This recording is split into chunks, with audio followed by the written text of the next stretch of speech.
Министерството за образование и наука потсетува дека во тек е аплицирањето за стекнување на правото на ученичка стипендија во учебната 2020-2021 година, која трае заклучно со 9 ноември. Конкурсите се објавени на интернет страницата на МОН, а потребните документи можат да се поднесат или хартиено преку архивата на МОН или пак електронски преку интернет платформата конкурси.mon.gov.mk.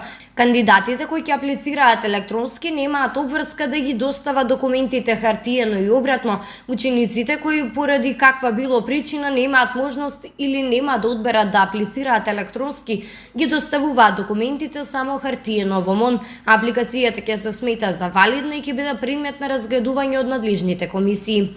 Имајќи ја предвид актуелната епидемиолошка состојба во државата во интерес на заштита на личното здравје, а со тоа и заштита на јавното здравје, Министерството за образование и наука упатува апел до потенцијалните кандидати за стипендии, доколку се во можност да го искористат електронскиот начин на поднесување на апликацијата, кој е безбеден, но и поедноставен во однос на доставата на документите во хартиена форма во просториите на МОН. Тие потсетуваат дека покрај вообичаените категории на стипендии кои што беа достапни досега, за оваа учебна година Министерството за образование и наука обезбеди неколку дополнителни категории на стипендии за учениците од средното стручно образование.